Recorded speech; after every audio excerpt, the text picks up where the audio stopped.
You'll never manifest love until you heal these two patterns. These common negative cycles are what keep women stuck and alone and unable to manifest their dream partner. If you're struggling to find and create love, it's not your fault. You've just been fed shallow, surface level information on manifestation and not the true root cause on why you can't manifest love.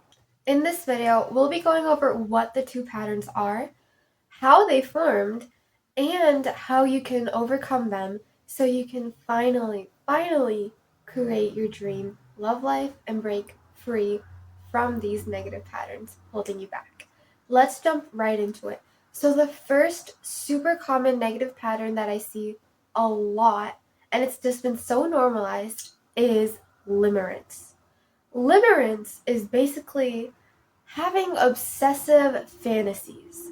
So maybe the next time you're bored or before you go to bed, you like to fantasize about your love life. You like to fantasize about the guy that you made eye contact with on the train. You like to just visualize yourself dating, just visualize yourselves getting married, all of these things from just one small interaction. That is what limerence is: obsessive fantasizing and obsessive daydreaming. When you are bored or when you are stressed as a coping mechanism as well. And the reason why limerence is a negative pattern and keeping you stuck is because it's formed from trauma. It is formed from trauma and it is a coping mechanism for something in your life that you're not fulfilled with. I used to struggle with limerence a lot, so I get it. It's hard. And it's like, I get it. You just want to go into your fantasy world and just cope and feel good about yourself and have this perfect fantasy person in front of you that treats you so well, that is everything you've ever wanted. But the thing is, you get into an emotional roller coaster if this person is a real person. So let's say you met this one guy on the train and you've just been having eye contact with him and maybe you had one conversation together and now you're suddenly limerent for him. You're going to be conjuring all these fantasies of him and you eventually talking again, getting married, dating. Oh, when should I talk to him again? I need to talk to him again, blah, blah, blah. And you're just really overthinking a lot. And what happens is that in this fantasy world, this guy is just perfect, treating you right, blah, blah, blah. All these things, these fun things are happening in your daydream. But in the real world, if he doesn't act the way your fantasy version of him does, you're gonna get triggered. You're gonna freak out. And that's what happened to me. I would get limerent for people I just had one conversation with. And I would freak out when I thought that they weren't interested in me anymore, when they weren't near me, they wouldn't want to talk to me. And then that made me freak out. I would overthink every single real interaction I had with them. And it just made me so stressed and insecure and made me doubt my worth so much. Limerence might sound common, might sound normal to you, but it is very, very self-sabotaging. It prevents you from being in authentic, true relationships. And I'll be going into why that is in a bit. But for now, I want you to really think to yourself, am I experiencing limerence for certain people in my life?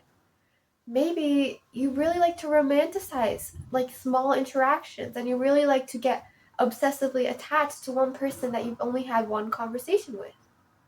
Maybe you imagine and visualize scenarios with that person even though it's just one conversation. Or maybe you get really, really, really stressed on what that person thinks of you. And you get really triggered by them not meeting your expectations of them in the fantasy world. That could be like them just not wanting to talk to you or being as friendly as you hope for, as you hope them to be when you approach them. It could be like you giving them signs and subtle hints that you're interested, but them not picking up on anything.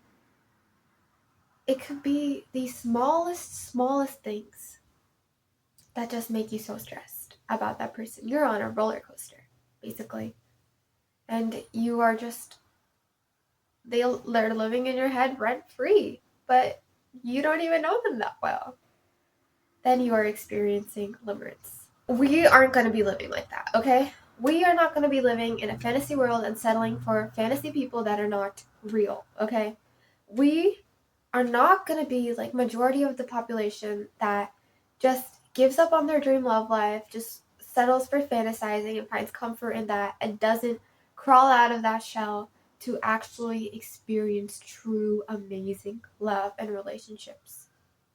We aren't going to be like that. We're going to be different.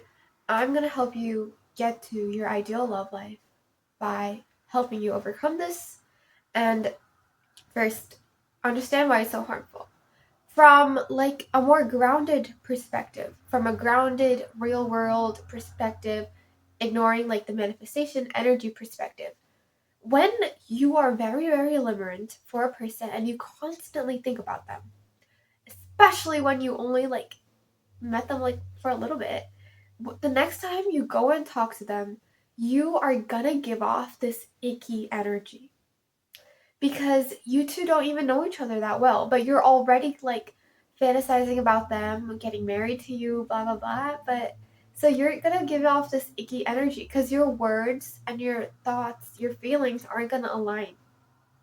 You might be thinking that I'm just having a casual conversation with them, but in your mind, you're playing scenarios of you getting married and all this stuff.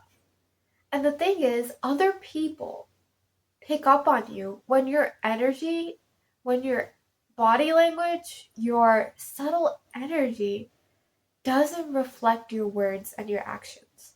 You're not being authentic to that person. Because you're not, if you were to be authentic, you'd like go up to them and be like, let's get married, let's date. But you can't, you aren't going to do that. So it gives off like an icky feeling because you're not being clear in your intentions. Now, from the manifestation energy standpoint, limerence is rooted in lack. Limerence is lack. Because the person who is in a loving relationship with a partner they love, the partner they adore, will never ever be limerent for that partner. Will never ever obsessively fantasize or daydream. They are grounded in reality, they see what they have, and they appreciate what they have. A secure person will not get limerent for other people. If they find someone cute, if they like someone, they would eventually slowly try to get to know that person instead of placing all their hopes and expectations on that person. They realize that things might not work out, but they're still open to seeing where the connection goes without any expectation. A limerent person is rooted in lack and fear and trauma. And you need to overcome that in order to have your ideal love life. Because the next time you approach a person, if it's through a secure, healthy, healed mindset of no expectations, being open, still finding them attractive, but being open, then that person sees that you want an authentic connection and will help you and go for it if they're interested. But a limerent person, they have too many expectations, they have too much going on their mind about that person, and that person is repelled by their lack energy. The more obsessed you are with a certain person, the less obsessed they will be of you. The more needy and clingy and more desire you have for a person, the less they will desire you. You need to act as if you already have that partner. A person who's in a secure relationship already knows they have the partner and they don't need to fantasize. They do not fantasize. So how can you overcome limerence? I have a really neat step-by-step plan for this, and I will, because I struggled with this in the past, and I'll help you overcome it. The first thing that I want you to do is to be aware that you're experiencing limerence and make the conscious decision to not continue fantasizing. I know it feels good. It feels good to fantasize, but you can't because you're fantasizing from a state of a lack. You can't do this if you want an authentic connection. You can't have expectations through these fantasies. These fantasies will give you high expectations that that person might not be able to fulfill. You need to see them for who they are truly. You need to see them for their authentic self, not what you want them to be, not the potential that you see. All right. Now, once you have the strong desire to stop being limerent, the next step is to interrupt the fantasy. How do you interrupt the fantasy? So, when you're starting to fantasize and when you catch yourself in it, when you're self aware, you basically change the fantasy to something totally random and something totally unrelated about you and that person. So, if you're fantasizing the both of you going on a nice car ride, holding hands, getting flowers, snap that fantasy to something that might not feel as good and might feel kind of negative, honestly. Like something like you both arguing, you both fighting, you both just getting mad at each other, you both crying. Something that just snaps you out of that fantasy. And keep doing that enough times, and soon you'll be rid of your limerence forever. Now, limerence comes from you feeling unfulfilled about something in your life.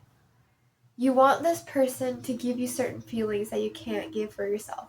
Maybe safety, security, maybe you want to feel worthy, you want to feel good enough. So I want you to really think to yourself, what feelings do I want from my fantasies? And then give yourself those feelings. Give yourself what you crave, and that's when you'll stop relying on your limerence for fulfilling you and making you feel good, because limerence is a coping mechanism for something you're not satisfied with in your reality. And once you heal that, and once you give yourself what you want, then it starts to go away. How can you do this? I'm not going to be vague with this. So how do you do this? How do you give yourself the feeling that you want? Basically, you need to start a habit that makes you feel the feeling that you want. Maybe you want a sense of safety and security. Maybe you could start building your confidence. You could start doing a habit that makes you feel very powerful, makes you feel like you can protect yourself, and makes you feel safe. You could start increasing your connection to God. You can start improving it. You can start praying and praying for safety. You can start building your faith in like a higher power. That will make you feel like you're protected by a higher power and make you feel safe. You could start working out if that makes you feel incredibly confident and strong. You could do that. You could just do whatever makes you feel that emotion other than the fantasy, like a healthy habit in the real world. Let's say you want feelings of worthiness. Let's say you really crave feeling beautiful and feeling worthy. A habit you could do is basically maybe doing something that makes you feel beautiful. Doing your nails, like just putting on press on nails. Or maybe taking a really long shower and doing a self care routine. Buying like a new skincare product. Buying something that makes you like buying like a new skincare product which you can put on your face and like just feel beautiful, like putting on a face mask. Anything, like whatever that makes you feel beautiful, do that. I personally, this is why I was limerent. Honestly, I wanted feelings of worthiness. I wanted feelings of attractiveness. I wanted to feel beautiful. So I gave myself those feelings by dressing well and having a good skincare routine, taking care of my hair, taking care of my body. I did all those things, and now I don't rely on limerence to make me feel good anymore. All right, so that's the first pattern that I have for you. Now, the next negative pattern that I want you to overcome is having an anxious attachment style. Most women, I personally believe, struggle with an anxious attachment style. If you have an anxious attachment style, it basically means that in relationships, you feel very needy. Sometimes you feel super unworthy and you have a tendency to people please so other people like you more. And in like relationships or when you're trying to get into a relationship, you are in this emotional roller coaster. You really want this person to like you, and if they don't like you or give you subtle signs that they might not be interested, you feel extremely triggered, you feel extremely uncomfortable, insecure, and awful. You could also be a person that really always is the one chasing others, always is the one chasing the guy, and never being chased by the guy.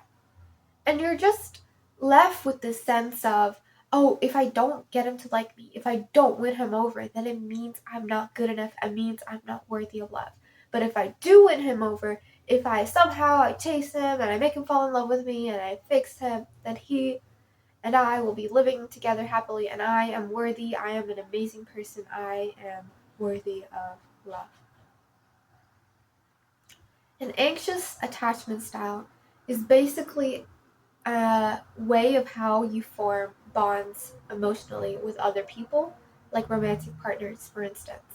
When you have an anxious attachment style, it was basically formed because of inconsistent love you receive from your parents.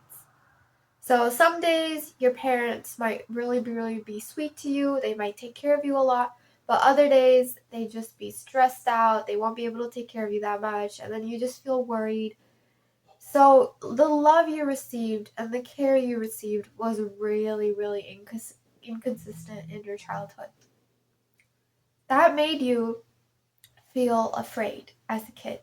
You felt afraid that, oh, I need to win people over in order to be loved. I need to make them love me. They might leave me. They might abandon me, etc. You have a fear of abandonment and you have a fear of being left alone. I struggle with this too.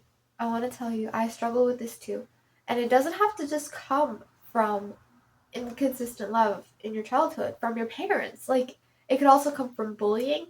Maybe you experienced trauma as a kid growing up. Something in your life happened that made you feel like you weren't inherently worthy of love. I'm here to tell you that so many people struggle with. You are inherently worthy of love. You are inherently worthy of your desires. From the moment you were born, you were worthy of love. You deserve everything that you desire. Like, inherently. You don't have to do anything, you don't have to be anything. You deserve everything. You don't have to prove yourself. You are worthy as you are. You are lovable as you are. I had this really negative phase of wanting very toxic, hot and cold guys. Okay, and the reason for this was because having an anxious attachment style, I thought that if I won over guys that were hot and cold, maybe they weren't interested in me at first, but if I eventually just kept chasing them, they would love me. If I just kept showing my affection, they would eventually love me and treat me well. That's what I did. So I would just chase after these guys and I would be so nice to them, so bubbly, so sweet. I put on this fake mask of a persona that I thought they would like instead of being my true authentic self and just went after them. It was such an unhealthy and negative cycle and I didn't even realize it. I thought it was normal. I thought I had to win them over. But after just really researching attachment style and attachment theory, that's when I finally changed. That is very unhealthy. If you try to keep pursuing and chasing after someone that is not interested in you, to prove to them that you are worthy, and to prove to yourself that you're worthy by winning them over, that is self-abandonment. You're hurting yourself because real love is not like that. Real love is safe, consistent, and secure.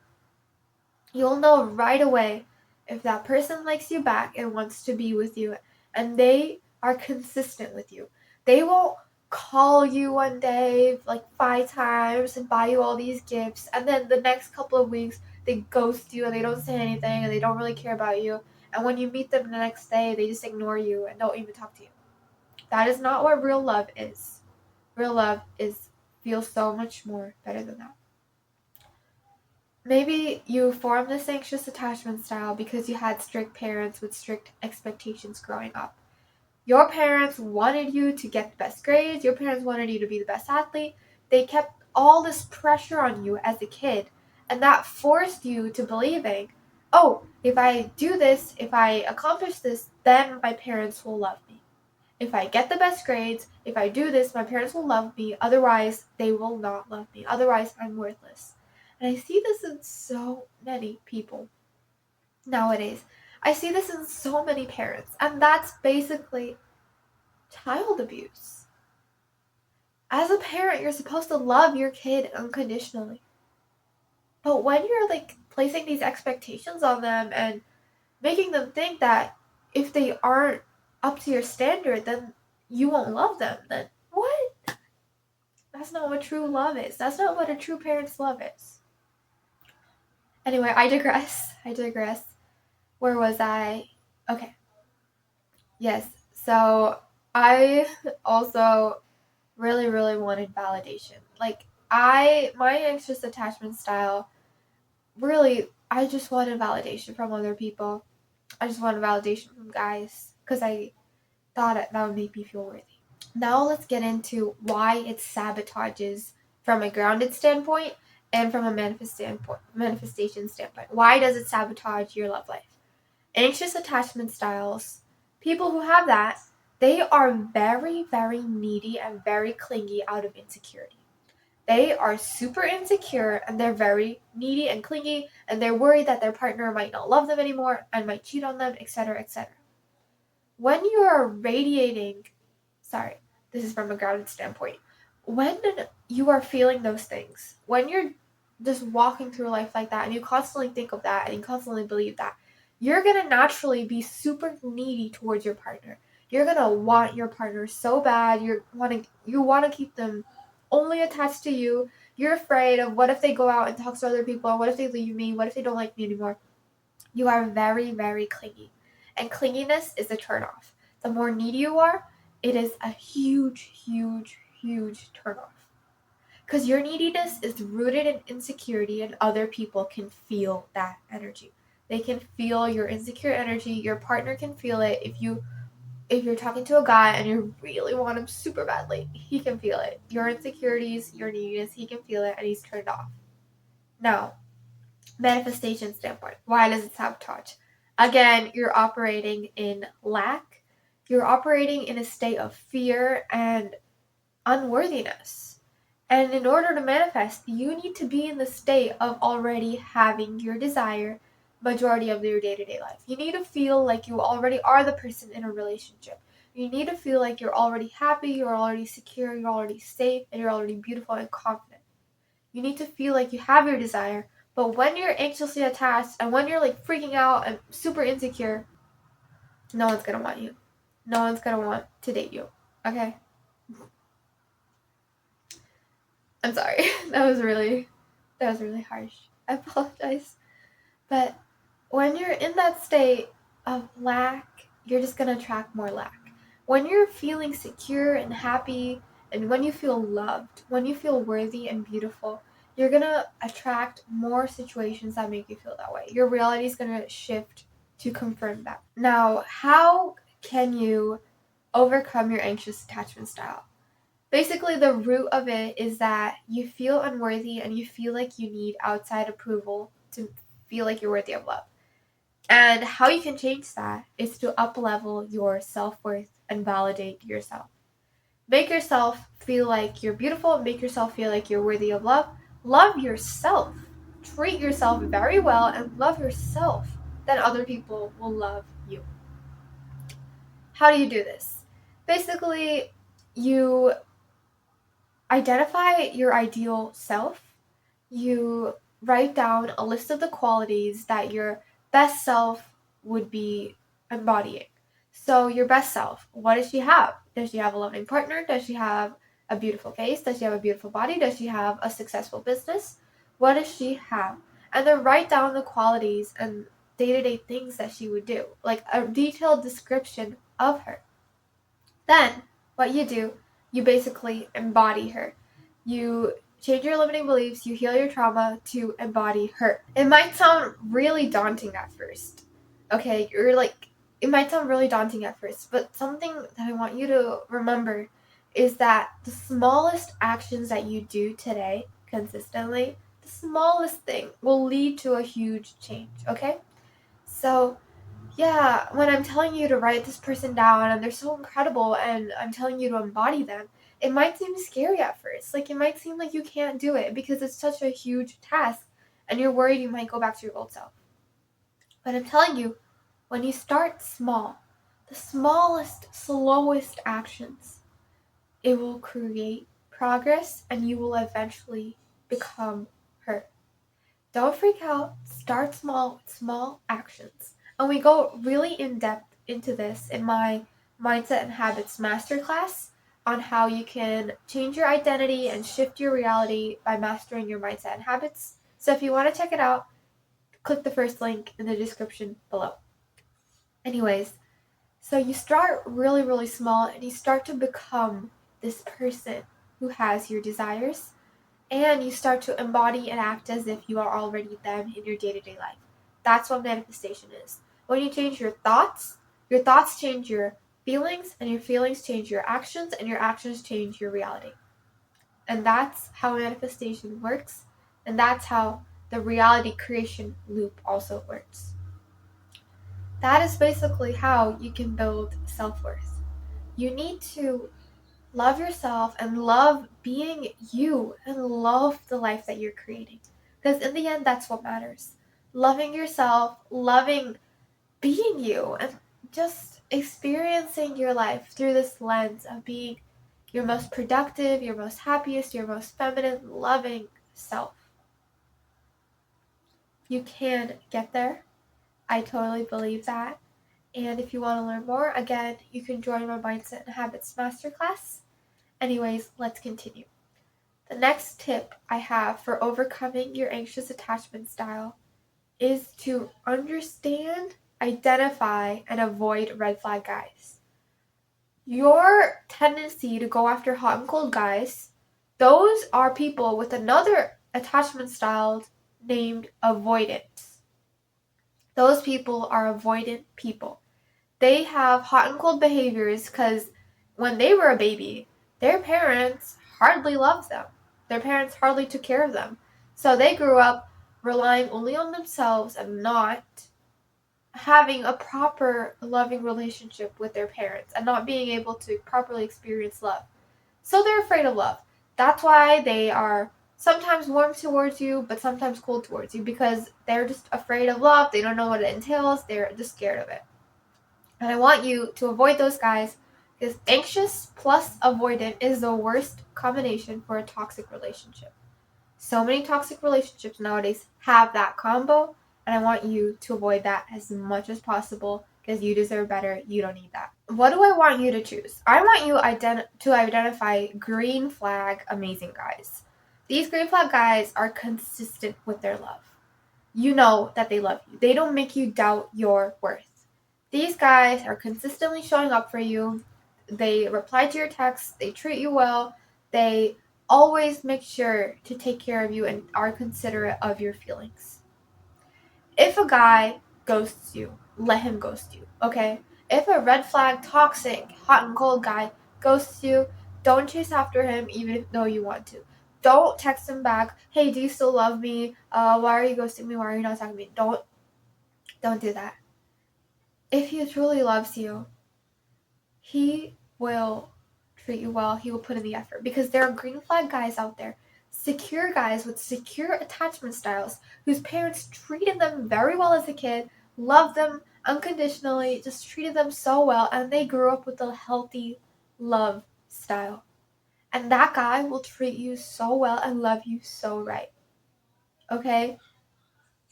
It might be boring at first to be with a guy that's like consistently showing you love, doesn't make you doubt whether he likes you or not.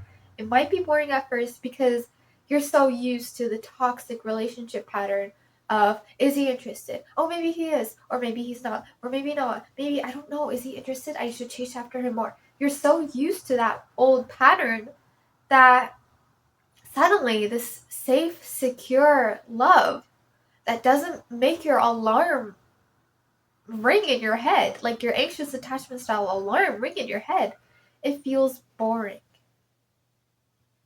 But that is what real love is, and soon you'll start to see how amazing it is. because while it's boring for you at first, it starts to get better and better and better. Get clear on how you want to feel in the relationship and only settle for partners that make you feel that way even in the early stages of meeting and talking. Thank you for watching. Bye.